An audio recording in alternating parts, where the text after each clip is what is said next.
కరీంనగర్, నిజామాబాద్, ఆదిలాబాద్, మెదక్ పట్టభద్రుల టీచర్ల ఎమ్మెల్సీ స్థానాలకు రేపు పోలింగ్ జరగనుంది. దీనికోసం అధికారులు భారీ ఏర్పాట్లు చేస్తున్నారు. పట్టభద్రుల ఎమ్మెల్సీ స్థానానికి 56 మంది అభ్యర్థులు పోటీ చేస్తున్నారు. టీచర్ ఎమ్మెల్సీ స్థానానికి 15 మంది బరిలో ఉన్నారు. ఈ స్థానంలో 3,55,159 గ్రాడ్యుయేట్ ఓట్లున్నాయి. ఇక 27,088 టీచర్ ఓటర్లున్నారు. జరగబోయేటువంటి ఎమ్మెల్సీ ఎన్నికల కోసము సర్వం సన్నద్ధమైనటువంటి పరిస్థితి కనబడుతుంది. కరీంనగర్ నుంచి ఎమ్మెల్సీ ఏవైతే పోలింగ్ కేంద్రాలు ఉంటాయో పోలింగ్ కేంద్రాలకు మొత్తం మెటీరియల్ కూడా కరీంనగర్ జిల్లా నుంచి తరలుతున్నటువంటి పరిస్థితి కనబడుతుంది.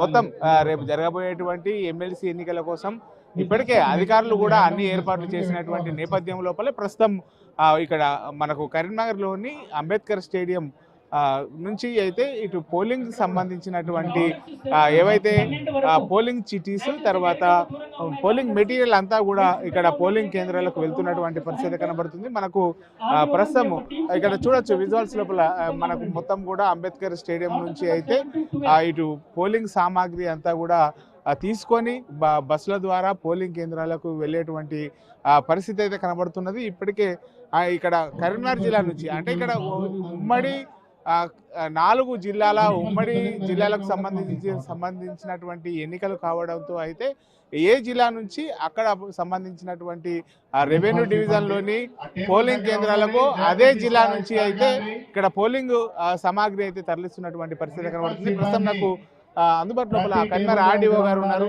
సార్ చెప్పండి సార్, మొత్తానికి అయితే కరీంనగర్ లోపల ఎన్ని పోలింగ్ కేంద్రాలు ఉన్నాయి, ఎన్నికల కోసం ఎలాంటి సన్నద్ధము?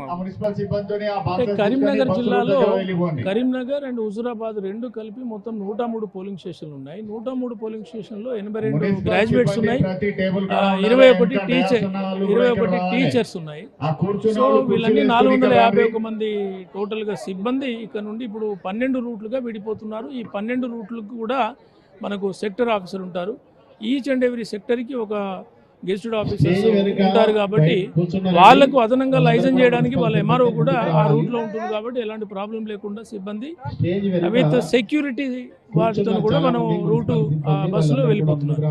అంటే పోయేటువంటి బస్సులకు జీపీఎస్ లాంటి అట్లా అమర్చారా, లేకపోతే వాటి బస్సు ఎక్కడికి వెళ్తుంది అనేది మీ సన్నద్ధ లోపల ఉండేటువంటి?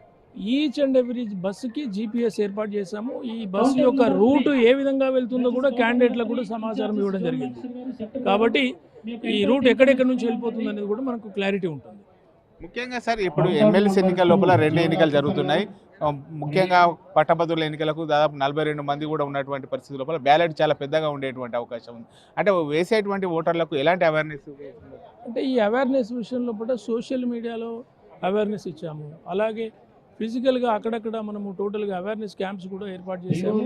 Next at the same time EO and APOs కూడా దీన్ని ఏ రకంగా ఈ జంబో బ్యాలెట్ పేపర్ లాగా ఉంది కాబట్టి జంబో బాక్స్ ఉపయోగించాము. అలాగే జంబో బ్యాలెట్ పేపర్ని ఏ రకంగా అనేది సరి అయిన శిక్షణ చాలా కూలంగా ఇచ్చాం కాబట్టి ఎలాంటి ప్రాబ్లం ఉత్పన్నమయ్యే అవకాశం లేదు. అంటే ముఖ్యంగా సార్ ఎన్నికలు అయిపోయిన తర్వాత మొత్తం ఉమ్మడి 4 జిల్లాలకు సంబంధించిన మొత్తం మెటీరియల్ కూడా ఇక్కడికి రానుంది. టోటల్ అంటే ఇప్పుడు మనకు ఉమ్మడి 4 జిల్లాలు ఇప్పుడు చూసుకున్న ప్రస్తుతం 15 జిల్లాల యొక్క రూట్లన్నీ కూడా ప్రతి రూట్ యొక్క బస్సు కూడా ఇక్కడికే చేరుకుంటుంది. రేపు సాయంత్రం 5 గంటల నుంచి ప్రారంభమవుతాయి. అంటే మెదక్ కానీ అంటే ఈవెన్ జహీరాబాద్, నారాయణఖేడ్, ఇటు తీసుకున్నట్లయితే ఆసిఫాబాద్, ఆదిలాబాద్ ఇవన్నీ కూడా ఇక్కడికే చేరుకునే అవకాశం ఉంటుంది. ఇక్కడ రేపటికి 37 కౌంటర్లు మేము ఏర్పాటు చేస్తాం. జిల్లాకు 3 అంటే దాదాపుగా 3 కౌంటర్లు ఏర్పాటు చేస్తాం. 2 గ్రాడ్యుయేట్లు కానీ ఒక టీచర్స్కి అట్లా ఏర్పాటు చేసాం. వాళ్ళకి డబ్బా మోయడానికి కానీ సామాను మోయడానికి కానీ ఈ రకంగా ఎలక్షన్ మెటీరియల్ మోయడానికి కానీ సపరేట్గా ఒక దాదాపు 8 మందిని మున్సిపల్ సిబ్బందిని వాళ్ళకి అటాచ్ కూడా చేస్తున్నాం. ఎక్కడ ఇబ్బంది తలెత్తకుండా సరి అయిన జాగ్రత్తలు డిస్ట్రిక్ట్ అడ్మినిస్ట్రేషన్ ద్వారా ఆర్ఓ గారు తీసుకున్నారు. అంటే ఇప్పుడు 4 జిల్లాలకు సంబంధించినటువంటి బ్యాలెట్ సంబంధించినటువంటి బాక్సులు వివిధ ప్రాంతాల నుంచి రావడానికి ఏ సమయం పట్టేటువంటి అవకాశం సార్? రేపు 4 గంటలకు పోలింగ్ అయిపోయిన తర్వాత అంటే ఉమ్మడి కరీంనగర్ జిల్లా దాదాపు 5-6 గంటల వరకు 6:30 వరకు వచ్చేస్తాయి. పక్కనున్న సిద్దిపేట కానీ ఇంకా కొద్దిగా అటున్న కానీ వాళ్ళు కూడా 7:30-8 గంటలకు వస్తాయి. కానీ దాదాపుగా మేము ఎక్స్పెక్ట్ చేస్తున్నాం ఏంటంటే even late night 3 o'clock 4 o'clock వరకు కూడా వచ్చే అవకాశం ఉంటుంది. వాళ్ళ మెటీరియల్ అక్కడ రికార్డు వెరిఫై చేసుకోవాలి. బ్యాలెట్ పేపర్ అకౌంట్ కానీ పేపర్ సీల్ అకౌంట్ కానీ ఇవన్నీ వెరిఫై చేసుకున్నాక బయలుదేరాలి. కాబట్టి లేట్ అవర్స్లో 3 to 4 అట్లా ఎర్లీ అవర్స్ కూడా కావచ్చు.